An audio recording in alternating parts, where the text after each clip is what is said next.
제4편 오직 사랑 예수님의 탄생과 초기 삶. 안녕하세요. 오늘은 기독교 역사 여행 20회 중 네 번째 시간입니다.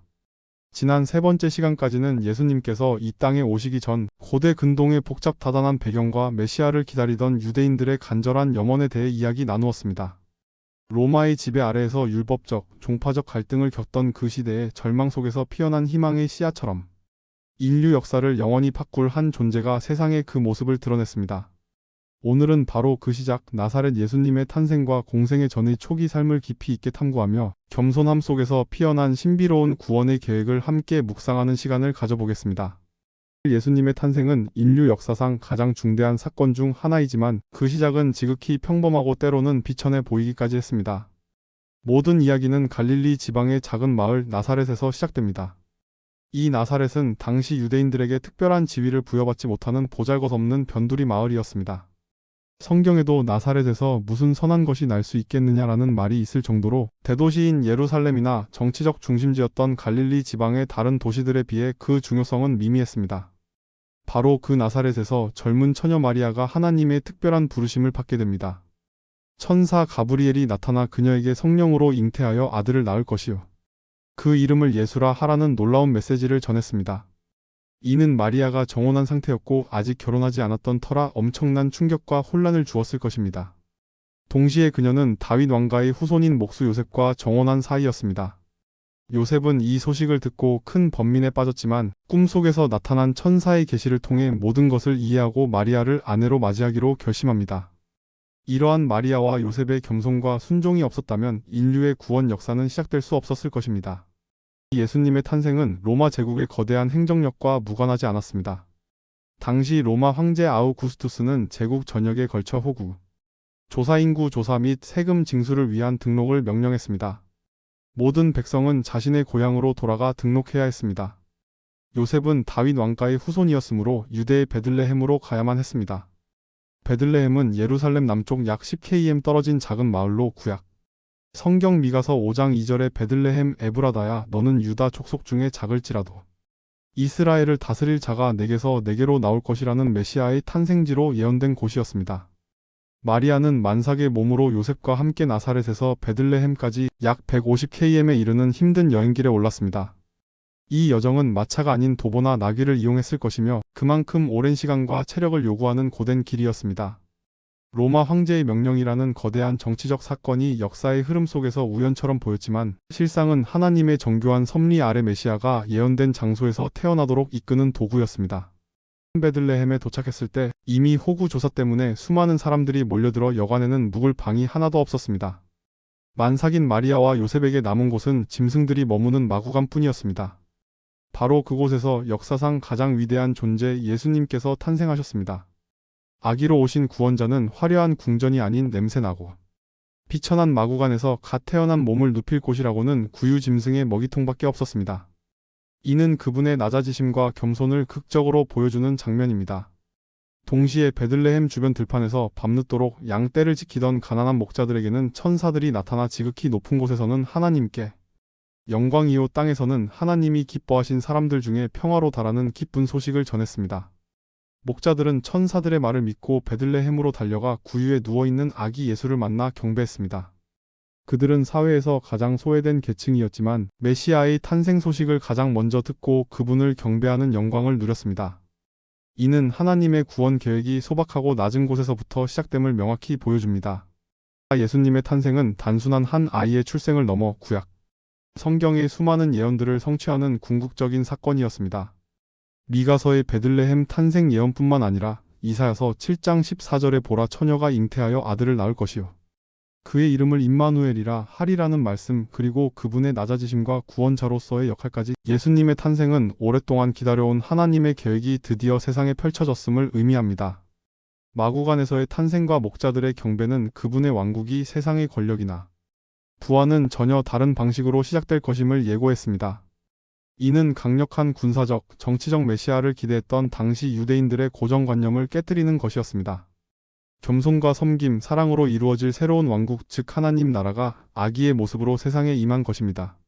신성한 존재가 가장 인간적인 그리고 가장 미약한 모습으로 세상에 강림했다는 이 사건은 인류에게 진정한 희망과 구원이 어디로부터 오는지를 깨닫게 하는 모든 기독교 신앙의 핵심이자 뿌리가 됩니다. 예수님의 탄생을 축하하기 위해 동방에서부터 동방 박사들막이 먼 길을 찾아왔습니다. 이들은 별의 움직임을 연구하던 학자들로 새로운 왕의 탄생을 알리는 별을 보고 메시아의 탄생을 직감했던 것입니다. 그들은 유대인의 왕으로 나신 이가 어디 계신가를 찾기 위해 예루살렘으로 왔고, 당시 유대 지역의 왕이었던 헤롯 대왕에게 그 사실을 알렸습니다. 헤롯은 로마의 봉신왕이었지만 그의 왕위는 위태로웠고 권력에 대한 병적인 집착이 있었습니다. 유대인의 새로운 왕이 태어났다는 소식에 그는 큰 불안감에 휩싸였고 종교 지도자들을 불러 메시아의 탄생지를 물었습니다. 그들은 베들레헴이라는 답을 내놓았죠.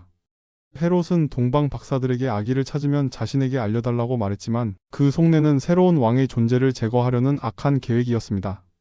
이 사건은 구원자의 탄생에 대한 세상 권력의 두려움과 저항을 상징적으로 보여줍니다. 빛이 비추면 어둠은 자신의 존재를 드러내고 저항하기 마련인 것처럼 말입니다. 동방 박사들은 별의 인도를 따라 베들레헴으로 가서 아기 예수를 만나 경배하고 황금과 유향과 모략이라는 귀한 예물을 드렸습니다.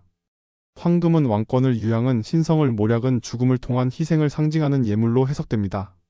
이들은 헤롯에게 돌아가지 말라는 꿈의 계시를 받고 다른 길로 자신들의 나라로 돌아갔습니다. 동방 박사들의 이러한 행동은 헤롯의 분노를 격발시켰습니다. 새로운 왕의 탄생을 막으려는 헤롯의 악독한 집착은 베들레헴과 그 주변 지역의 2살 이하 모든 남자 아이들을 살해하라는 잔혹한 명령으로 이어졌습니다. 이 비극적인 사건은 유아 학살이라 불리며 인류 역사상 가장 비극적인 기록 중 하나로 남아 있습니다. 그러나 하나님께서는 이미 요셉에게 꿈을 통해 경고하셨고 요셉은 아기 예수와 마리아를 데리고 이집트로 피신했습니다. 구원자는 탄생부터 헤롯의 위협을 피해 망명 생활을 해야 하는 고난의 길을 걸었고 이는 그분의 삶이 순탄하지 않을 것임을 미리 보여주는 예고편과 같았습니다. 헤롯 대왕이 죽은 후 요셉은 다시 꿈의 지시를 받고 아기 예수와 마리아를 데리고 이스라엘 땅으로 돌아왔습니다. 본래는 유대 지역에 정착하려 했으나 헤롯의 아들 아켈라오가 그곳을 통치하고 있었으므로 갈릴리 지방으로 향했습니다.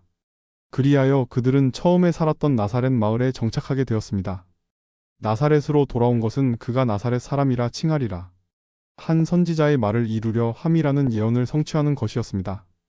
나사렛에서의 삶은 예수님의 성장 과정에서 매우 중요한 의미를 가집니다. 당시 나사렛은 유대인들로부터 무시당하던 변방의 작은 마을이었기에 예수님은 어린 시절부터 당시 주류 사회의 편견과 무시 속에서 성장했을 가능성이 큽니다. 이러한 환경은 그분이 훗날 낮고 천한 자들을 향해 깊은 공감과 사랑을 베푸는 데 영향을 주었을 것입니다. 예수님은 요셉과 마리아의 보호 아래 그리고 공동체의 일원으로서 평범한 유년기와 청년기를 보냈습니다.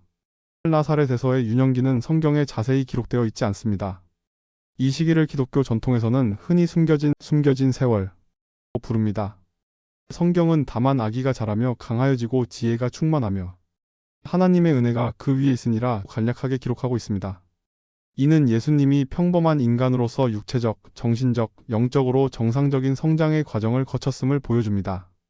그는 나사렛의 일반적인 유대인 가정에서 자랐으며 히브리어와 아람어를 사용하고 유대인의 풍습과 율법을 배웠을 것입니다. 아마도 요셉의 직업인 목수일을 배우며 육체노동의 가치를 직접 체험했을 것입니다. 유대인 남자아이들은 12살, 13살이 되면 성인식을 치르고 율법에 대한 교육을 받습니다. 예수님도 이러한 과정을 거치며 유대교 신앙의 깊이를 이해했을 것입니다. 숨겨진 세월은 그분의 공생애를 위한 중요한 준비 기간이었으며 평범한 일상 속에서 인류를 구원할 메시아로서의 자질을 조용히 다져나가는 시간이었습니다. 성경에 기록된 예수님의 유일한 유년기 사건은 그분이 12살 때 예루살렘 성전에서 있었던 일입니다. 매년 6월절 절기가 되면 유대인들은 예루살렘 성전으로 순례를 갔습니다. 예수님도 부모님과 함께 이 순례에 참여했습니다. 순례를 마치고 돌아오는 길에 부모님은 예수님이 일행 중에 없는 것을 뒤늦게 알게 됩니다. 사흘 동안 애타게 찾은 끝에 그들은 예루살렘 성전에서 예수님을 발견합니다. 12살의 어린 예수님은 성전 안에서 율법 교사들과 함께 앉아 그들의 말을 듣기도 하고 질문을 하기도 하면서 지혜로운 모습으로 대화하고 있었습니다. 그분의 지혜로운 답변에 듣는 사람마다 놀랐다고 성경은 기록합니다. 걱정하는 어머니 마리아에게 예수님은 어찌하여 나를 찾으셨나이까? 내가 내 아버지 집에 있어야 할 줄을 알지 못하셨나이까? 라고 답하셨습니다. 이는 예수님께서 어린 나이에도 이미 당신의 정체성과 사명을 분명히 인지하고 계셨음을 암시하는 중요한 사건입니다. 이 사건을 통해 예수님은 단순히 평범한 아이가 아니라 특별한 신적 사명을 가진 존재임을 간접적으로 드러냈습니다. 이처럼 예수님은 로마의 정치적 압제와 유대교 내부의 종교적 긴장이라는 혼란스러운 시대적 배경 속에서 태어나셨지만 30세가 되기 전까지는 지극히 평범하고 겸손한 삶을 사셨습니다. 그분은 목수 요셉의 아들로서 평범한 가정에서 성장하며 당시 유대 사회의 일반적인 삶을 충실히 경험했습니다. 나사렛의 평범한 일상 속에서 이웃들과 교류하고 땀 흘려 노동하며 유대인으로서의 신앙과 문화를 체득했을 것입니다. 세상의 구원자라는 거대한 사명을 가지고 태어났음에도 불구하고 스스로를 낮추어 인간의 보편적인 삶을 살아내신 것입니다. 이는 세상의 권위와 영광을 좇는 것과는 완전히 다른 겸손과 사랑의 본질적인 메시지를 이미 그분의 삶의 시작부터 보여주고 있었습니다. 이 평범한 삶의 시간은 훗날 그분의 공생애를 위한 침묵의 준비 기간이었으며 인간의 고통과 기쁨, 희로애락을 가장 깊이 이해하고 공감하는 기초가 되었습니다. 나사렛에서의 숨겨진 세월을 마친 예수님은 이제 하나님의 때가 이르자 메시아로서의 공적인 사명을 시작할 준비를 마쳤습니다. 인류의 구원을 위한 하나님의 거대한 계획은 겸손한 탄생에서 시작되어 고요한 성장의 시간을 거쳐 드디어 세상에 그 모습을 드러내려 하고 있었습니다. 로마의 통치 아래 고통받던 유대 백성, 형식화된 종교 속의 갈급함을 느끼던 수많은 영혼들은 이제 새로운 희망의 빛을 기다리고 있었습니다. 다음 편에서는 바로 이 위대한 여정의 서막을 알리는 세례, 요한의 등장과 예수님의 공생의 시작에 대해 집중적으로 탐구할 것입니다. 요단 강에서 시작될 예수님의 메시지와 기적, 그리고 그분이 던질 파격적인 도전이 어떻게 이스라엘과 인류 전체를 변화시켰는지를 함께 살펴볼 것입니다. 계속해서 저희 역사 여행에 함께 해주셔서 감사합니다.